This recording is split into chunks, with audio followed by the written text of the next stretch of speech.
Hello friends, good morning. നമ്മളുടെ Kerala T V സീരിയലിലേക്ക് എല്ലാവർക്കും സ്വാഗതം.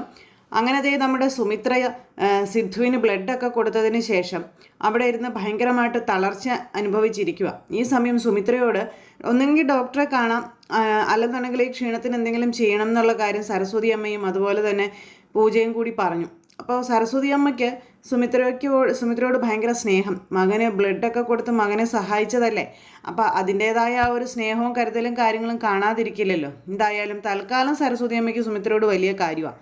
അങ്ങനെ സുമിത്രയാണെന്നുണ്ടെങ്കിൽ വേണ്ട, എനിക്ക് ഡോക്ടറെ ഒന്നും കാണണ്ട, എനിക്കൊന്ന് കിടന്നാൽ മതി എന്നും പറഞ്ഞ് അങ്ങനെ പറയണം.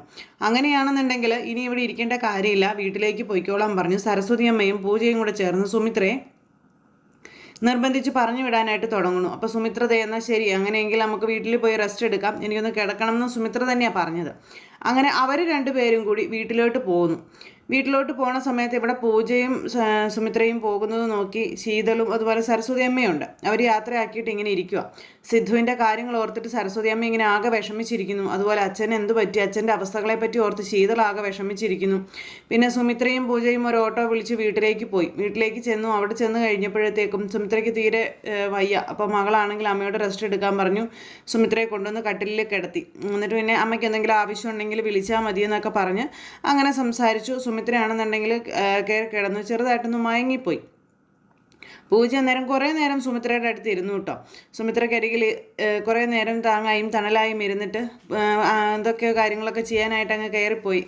അത് കഴിഞ്ഞ് പിന്നെ കാണിക്കുന്നത് ഹോസ്പിറ്റലിൽ നമ്മുടെ സിദ്ധു ഇങ്ങനെ പതുക്കെ ബോധം തെളിഞ്ഞ് വരിക. അങ്ങനെ ബോധം തെളിഞ്ഞ് വരുന്ന സിദ്ധുവിൻ്റെ അടുത്ത് അവിടെ വേറെ നേഴ്സും ഡോക്ടർമാരും കാര്യങ്ങളൊക്കെ ഉണ്ടല്ലോ. എന്നിട്ട് പിന്നെ സിദ്ധു ബോധം തെളിഞ്ഞപ്പോഴേക്കും സിദ്ധുവായിട്ട് സംസാരിച്ചു. അപ്പോൾ പ്രശ്നങ്ങളോ കാര്യങ്ങളോ ഒന്നുമില്ല.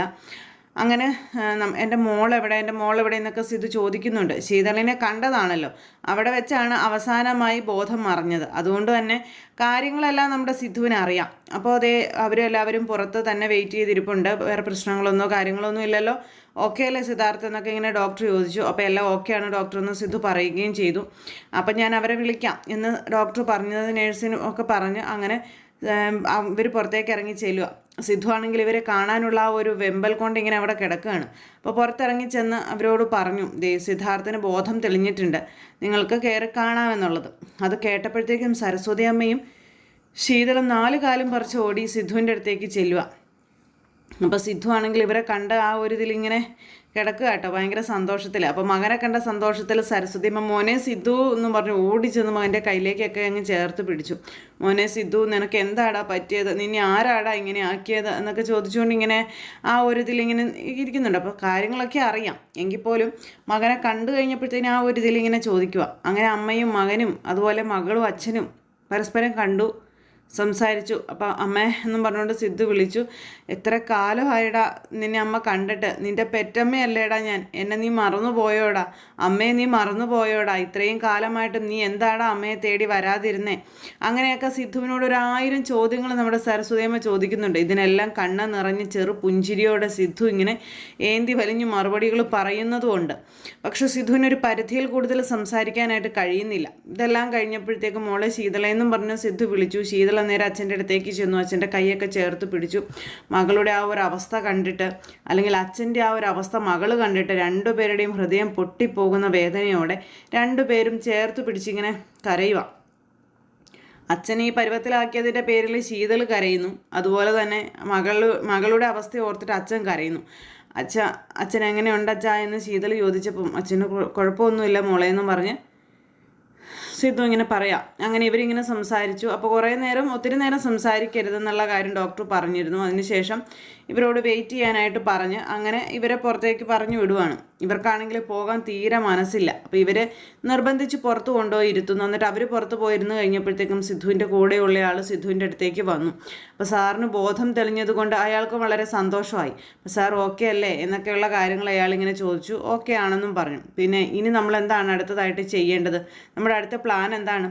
ആ സച്ചിൻ്റെ പേരിൽ കേസ് കൊടുക്കട്ടെ, സാറിനെ ഈ പരുവത്തിലാക്കി അവനെ വെറുതെ വിടാൻ കഴിയില്ലല്ലോ, അവൻ്റെ പേരിൽ കേസ് കൊടുക്കാം എന്ന് ഇയാൾ പറയുമ്പം വേണ്ട, കേസൊന്നും കൊടുക്കണ്ട, സച്ചിൻ എൻ്റെ മരുമകനാണെന്നും അതുകൊണ്ട് തന്നെ അവൻ്റെ പേരിൽ ഞാൻ കേസ് കൊടുക്കുന്നത് ശരിയല്ലെന്നുള്ള കാര്യങ്ങൾ ഇങ്ങനെ പറയാം. അപ്പോൾ അങ്ങനെ ആ ഒരു കാര്യം സംസാരിച്ചു. ഇവർ തമ്മിൽ ഈ കാര്യങ്ങളൊക്കെ പറഞ്ഞു. അപ്പോൾ ഇവിടുന്ന് ഡിസ്ചാർജ് ആകുന്ന കാര്യങ്ങളെ പറ്റിയും അതിനുശേഷം ഡിസ്ചാർജ് ആയാൽ സാർ എവിടേക്ക് പോകും തുടങ്ങിയ കാര്യങ്ങളൊക്കെ പറഞ്ഞു. അപ്പോൾ ഡോക്ടറും വന്നിട്ട് പറഞ്ഞു ഡിസ്ചാർജ് ആവുകയാണ്, സിദ്ധാർത്ഥൻ ഇപ്പോൾ വേറെ കുഴപ്പങ്ങളൊന്നുമില്ല, സിദ്ധാർത്ഥൻ ഡിസ്ചാർജ് ആവുകയാണെന്നുള്ള കാര്യം പറഞ്ഞു കഴിഞ്ഞപ്പോൾ ഡിസ്ചാർജ് ചെയ്താൽ എങ്ങോട്ട് പോകുമെന്നൊരു ഓപ്ഷൻ അതില്ല, ഒരു ഓപ്ഷനും ഇല്ല. കാരണം ആരുമില്ല നോക്കാൻ. അപ്പോൾ ഈ ഡിസ്ചാർജ് ആയാലും തലയ്ക്ക് പരിക്കായതുകൊണ്ട് കാര്യങ്ങളെല്ലാം നോക്കാൻ ഒരാൾ എപ്പോഴും കൂടെ വേണം എന്നുള്ള കാര്യം ഡോക്ടർ പറഞ്ഞു.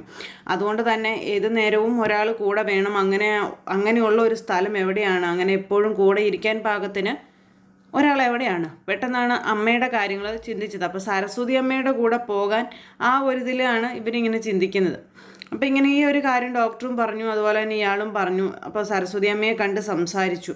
അപ്പോൾ സരസ്വതി അമ്മയെ കണ്ട് സംസാരിച്ചപ്പോൾ ശീതളിന് അച്ഛനെ അങ്ങ് കൊണ്ടുപോകണമെന്നുണ്ട്. പക്ഷേ ഈ സച്ചിനെ പേടിയായതുകൊണ്ട് കൊണ്ടുപോകൽ നടക്കില്ലല്ലോ. അതുകൊണ്ട് തന്നെ ഒന്നും മിണ്ടാതെ ഇങ്ങനെ നിൽക്കുക നിസ്സഹായതയോടെ. അപ്പോൾ മകൻ ഈ ഒരു അവസ്ഥയിൽ എങ്ങ് കൊണ്ടുപോകും എന്നുള്ളൊരു ചോദ്യത്തിന് സരസ്വതി അമ്മ വേഗം കയറി അതങ്ങ് ഏറ്റു. ഞാൻ കൊണ്ടുപോയിക്കോളാം, എൻ്റെ മോനെ ഞാൻ കൊണ്ടുപോയി നോക്കിക്കോളാം എന്നും പറഞ്ഞുകൊണ്ട് സരസ്വതി അമ്മ അങ്ങ് ഏറ്റു. അപ്പോൾ ഇത് കേട്ട് കഴിഞ്ഞപ്പോൾ സിദ്ധുവിന് സന്തോഷമായി, കൂടെയുള്ള ചേട്ടന് സന്തോഷമായി, എല്ലാവർക്കും സന്തോഷമായി. എല്ലാവരും ഇങ്ങനെ സന്തോഷിച്ച് അങ്ങനെ ഇരിക്കുന്നു. ഇത് കഴിഞ്ഞപ്പോഴത്തേക്കും സുമിത്രയുടെ അനുവാദം വേണമല്ലോ. പെട്ടെന്ന് സരസ്വതി അമ്മ ഇതെല്ലാം ഏറ്റിട്ട് അവിടെ നിൽക്കുക. അപ്പം ശീതളി ചോദിച്ചു, അച്ഛമ്മ അച്ഛനെ കൊണ്ടുപോകാമെന്ന് ഏറ്റു, പക്ഷേ അമ്മയും പൂജയും അതിന് സമ്മതിക്കുമോ? അവർക്ക് താല്പര്യം ഉണ്ടാകുമോ? അമ്മയോട് ഒരു വാക്ക് ചോദിച്ചിട്ട് പോരായിരുന്നു അച്ഛമ്മയ്ക്ക് ഈ തീരുമാനം എടുക്കാനെന്ന് ചോദിച്ചപ്പോൾ സിദ്ധുവിനെ കൊണ്ടു ചെല്ലുന്ന കാര്യത്തിൽ സുമിത്ര ഒന്നും പറയില്ല. സുമിത്രയ്ക്ക് അതിന് സന്തോഷം ഉണ്ടാവുള്ളൂ. ഇങ്ങനെ അവസ്ഥയിൽ കിടക്കുന്ന സിദ്ധുവിനെ പെരുവഴിയിൽ ഉപേക്ഷിക്കാൻ പറ്റുമോ? അവനെൻ്റെ മോനല്ലേടി ഒന്നും ഇല്ലെങ്കിലും ഞാനും എൻ്റെ പെറ്റമ്മയല്ലേ, എൻ്റെ മോന് ഞാനല്ലാതെ വേറെ ആരാ ഉള്ളത് തുടങ്ങിയ കാര്യങ്ങളൊക്കെ സരസ്വതി അമ്മ എങ്ങനെ ചോദിക്കാം. സുമിത്ര എതിരൊന്നും പറയില്ല എന്നും പറഞ്ഞുകൊണ്ട് സരസ്വതി അമ്മ ഇങ്ങനെ പറയണം. അപ്പോൾ സരസ്വതി അമ്മ ഇതിങ്ങനെ പറഞ്ഞു കഴിഞ്ഞിട്ട് ശീതളിന് അന്നേരവും ടെൻഷനും പേടിയാണ്. കാരണം അമ്മ ഇത് അംഗീകരിക്കില്ല എന്നുള്ള കാര്യം ശീതളിന് നന്നായിട്ട് അറിയാം. പൂജ അത്രത്തോളം കൂടി അംഗീകരിക്കില്ല എന്നുള്ള കാര്യം അറിയാം. ഈ സമയം ഇത് സുമിത്രയെ വിളിച്ച് അറിയിക്കണമല്ലോ. അപ്പോൾ അതിന് വേണ്ടിയിട്ട് ഇവിടുന്ന് സുമിത്രയെ വിളിക്കും ഇവർ. അപ്പോൾ സുമിത്രയാണെങ്കിൽ അവിടെ പതുക്കെ എഴുന്നേറ്റൊന്ന് ഇരുന്നു തലയൊക്കെ നോക്കിയായിട്ട് വരുന്നേ ഉള്ളൂ. അപ്പോഴേക്കും പൂജ കുടിക്കാൻ ഒരു കപ്പ് കാപ്പിയൊക്കെ കൊണ്ടുവന്ന് കൊടുത്തു. അങ്ങനെ അമ്മയുടെ കാര്യങ്ങളൊക്കെ പൂജ ചോദിക്കുന്നു. ഇവരിങ്ങനെ സംസാരിച്ചു. ഇത് കഴിഞ്ഞിട്ട് നമ്മുടെ സുമിത്രയുടെ ഫോണിലേക്ക് കോള് വന്നു. സുമിത്രയുടെ ഫോണിലേക്ക് കോള് വന്നപ്പോൾ ഹോസ്പിറ്റലിൽ നിന്നാണ് വിളിക്കുന്നത്. വേഗം തന്നെ സുമിത്ര കോൾ എടുത്ത് എന്താണെന്ന് അറിയാൻ വേണ്ടിയിട്ട്. അപ്പോൾ കോൾ എടുത്ത് സംസാരിക്കുന്ന സമയത്ത് സിദ്ധാർത്ഥൻ ഇപ്പോൾ ഓക്കെ ആണെന്നും ബോധം തെളിഞ്ഞുവെന്നും അതുപോലെ തന്നെ ഡിസ്ചാർജ് ആണെന്നും ഡിസ്ചാർജ് ചെയ്താൽ സിദ്ധുവിന് പോകാൻ പോക്കടവില്ല, തലയ്ക്ക് പരിക്കായതുകൊണ്ട് സിദ്ധുവിനെ നല്ലതുപോലെ കെയർ ചെയ്യണം, അതുകൊണ്ട് സിദ്ധുവിനെ വീട്ടിലേക്ക് കൊണ്ടുവരാനാണ് തീരുമാനിച്ചിരിക്കുന്നത്, ഞാൻ അങ്ങോട്ട് കൊണ്ടുവരികയാണെന്നുള്ള രീതിയിൽ സരസ്വതി അമ്മ പറഞ്ഞു. അതായത് സരസ്വതി അമ്മ വാടക കൊടുക്കുന്നത് പോലെയാണ് സരസ്വതി അമ്മ സുമിത്രയോട് അത് പറഞ്ഞത്. ഇത് കേട്ട് സുമിത്ര ഇങ്ങനെ അന്താളിച്ചിരിക്കുക, ഒന്നും മറുപടി പറഞ്ഞില്ല. പറയാൻ പറ്റത്തില്ലല്ലോ, അങ്ങനെ ഒരു അവസ്ഥയിലല്ലല്ലോ ഇപ്പോഴത്തെ ആ ഒരു ഇത്. അപ്പം അങ്ങനെ സുമിത്ര ഒന്നും മിണ്ടാതിരിക്കുന്നു. സുമിത്രേ, ഞാൻ സിദ്ധുവിനെ അങ്ങോട്ടേക്ക് കൊണ്ടുവരും കേട്ടോ സുമിത്രേ എന്നും പറഞ്ഞ് സരസ്വതി അമ്മ ഇതും പറഞ്ഞ് ഫോൺ അങ്ങ് കട്ട് ചെയ്തു. അപ്പോഴേക്കും പൂജ അടുത്തേക്ക് വന്നു. പൂജ അടുത്ത് വന്നിട്ട് ചോദിച്ചു, എന്താ അമ്മ, ആരാ അമ്മ വിളിച്ചത്? അത് ഹോസ്പിറ്റലിൽ നിന്നാണ് വിളിച്ചതെന്ന് പറഞ്ഞു. എന്താ സിദ്ധങ്ങളിൽ എങ്ങനെയുണ്ട്, എന്തെങ്കിലും പുരോഗമനം ഉണ്ടോ, എന്താ പറഞ്ഞതെന്ന് ചോദിച്ചപ്പോൾ അത് പിന്നെ മോളെ ഒരു പ്രശ്നമുണ്ടെന്ന് പറഞ്ഞു. എന്താ അമ്മേ, എന്താ കാര്യം?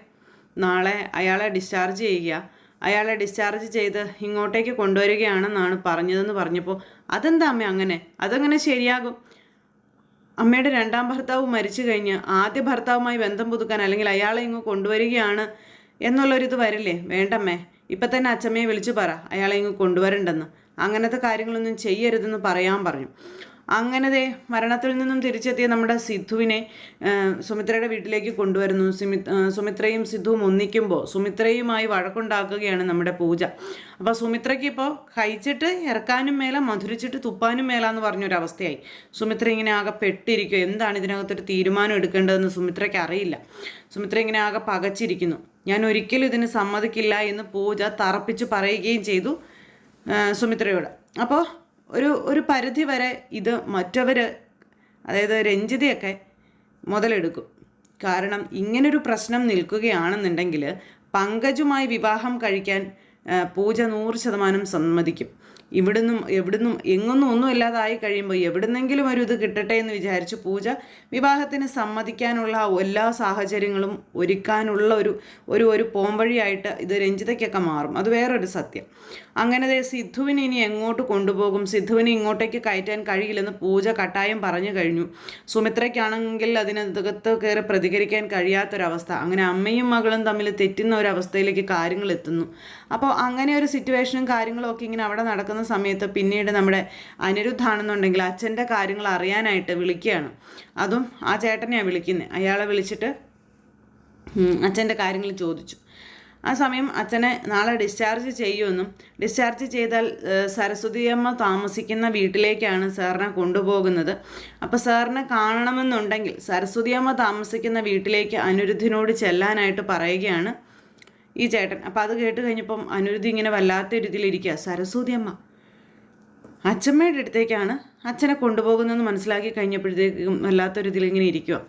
അപ്പോൾ എന്തായാലും കാര്യങ്ങൾ മൊത്തത്തിൽ ഒരു വശപ്പശകോടു കൂടിയാണ് മുന്നോട്ട് പോകുന്നത്. എന്തായാലും എന്തൊക്കെ സംഭവിച്ചാലും മകളെ കൈയൊഴിയില്ലെന്ന അമ്മയും എന്തൊക്കെ സംഭവിച്ചാലും അമ്മയെ വിട്ടു പോകില്ലെന്ന് പറഞ്ഞ മകളും തമ്മിൽ ഈ സിദ്ധു വന്ന് കയറിയതിന് ശേഷം ഇച്ചിരി അടിപിടിയും കാര്യങ്ങളൊക്കെ ഉണ്ടാകും. അപ്പോൾ അതിനുള്ളൊരു ചാൻസ് ഒക്കെ വരുന്നുണ്ട്, കാണുന്നുണ്ട്. അപ്പോൾ എല്ലാവരും കാത്തിരുന്ന് കാണുക. എല്ലാവർക്കും നല്ലൊരു ദിവസം ആശംസിക്കുകയാണ്. എല്ലാവരുടെയും സപ്പോർട്ടിനും സ്നേഹത്തിനും ഒരുപാട് നന്ദി അറിയിക്കുന്നു. അടുത്ത സൂപ്പർ ഹിറ്റ് കഥയുമായി കാണുന്നത് വരെ എല്ലാവർക്കും നന്ദി. C again, take care, bye bye.